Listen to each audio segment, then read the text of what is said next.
আসসালামু আলাইকুম।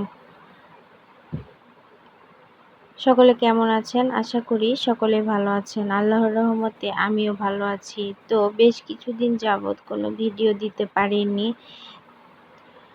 এই ভিডিওটা আমি অনেকদিন আগেই করে রেখেছিলাম। কুরবানি ঈদের মাংস দিয়ে আমি মাংসের আচার তৈরি করছি। প্রথমবারের মতো আমি মাংসের আচার করছি।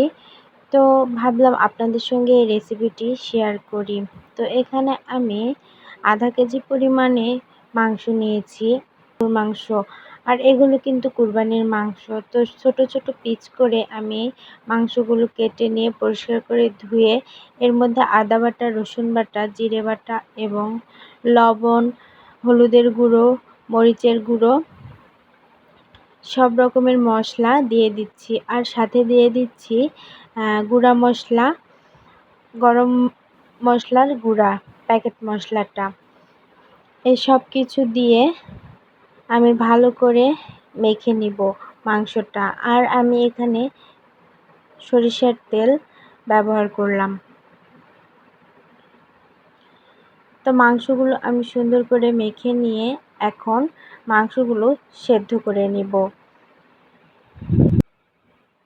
আর আমি গরুর মাংসের আচারটা প্রথমবারের মতো তৈরি করেছিলাম। তো আমাদের কাছে ভালোই লেগেছিল। আমাদের বাসার সবার কাছে মোটামুটি গরুর মাংসের আচারটা ভালো লেগেছে। আপনাদের কার কার কাছে এই গরুর মাংসের আচার ভালো লাগে অবশ্যই কমেন্ট করে জানাবেন।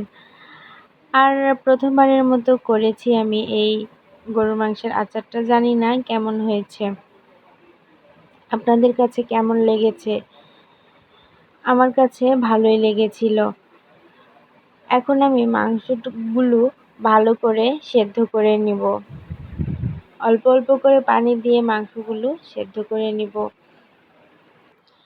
তো গরুর মাংসগুলো এদিকে মাটির চুলাতে সেদ্ধ হোক, আর আমি অন্যদিকে গ্যাসের চুলাতে একটা মশলা তৈরি করব। তার জন্য সেই উপকরণগুলো ভেজে নেব। এখানে আমি কিছু শুকনো মরিচ নিয়েছি জিরা, গোটা ধনিয়া, আর নিয়েছি পাঁচফোড়ন। তো এই সবগুলো উপকরণ এখন আমি হালকা করে ভেজে নিব। ভেজে নিয়ে এগুলো এখন আমি গুঁড়া করে নেব। তো খুব বেশি ভাজবো না, অল্প ভেজে নেব। আর এই তো মাংস সেদ্ধ হচ্ছে, আর সেদ্ধ হয়ে গেছে মাংসগুলো আমি নামিয়ে নিলাম। এখন চুলায় একটা ফ্রাই প্যান বসিয়ে দিয়ে দিলাম সরিষার তেল। আর যেহেতু আচার রান্না করা হচ্ছে তাই তেলের পরিমাণটা বেশি লাগবে। আর এই তেলটা কিন্তু সরিষার তেল দিতে হবে। সরিষার তেল দিলে আচারের স্বাদটা আরও দ্বিগুণ বেড়ে যাবে, তাই আমি এখানে সরিষার তেল ব্যবহার করেছি। তারপরে আমি তেলে দিয়ে দিলাম গোটা গরম মশলা, তেজপাতা এবং কিছু রসুন দিয়ে সেগুলো ভেজে নিয়ে আমি মাংসগুলো দিয়ে দিলাম, সেদ্ধ করে রাখা মাংসগুলো দিয়ে এখন আমি পরিমাণ মতো আবারও একটু লবণ, মরিচের গুঁড়ো, হলুদের গুঁড়ো দিয়ে দিলাম। এখন দিয়ে দিলাম তেঁতুলের কাঁধ। তেঁতুলগুলো আমি ভিজিয়ে রেখেছিলাম, সেই তেঁতুলের রসগুলোই দিয়ে দিলাম। তারপর দিয়ে দিচ্ছি আদা বাটা, রসুন বাটা এবং জিরে বাটা।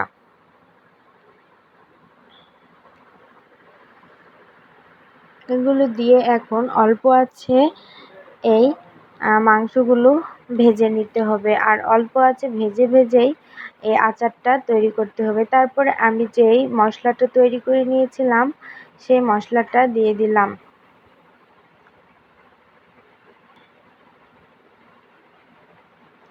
আর এখানে আমি যে মশলাটা ব্যবহার করলাম, এই মশলাটা আমরা সাধারণত সব রকমের আচারেই ব্যবহার করে থাকি।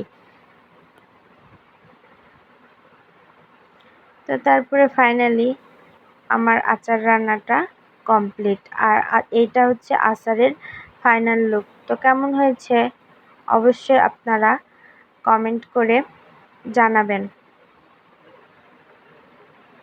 আর প্রথমবারের মতো এত সুন্দর একটা গরুর মাংসের আচার তৈরি করতে পেরে আমারও খুব ভালো লেগেছে। তো আল্লাহ হাফেজ।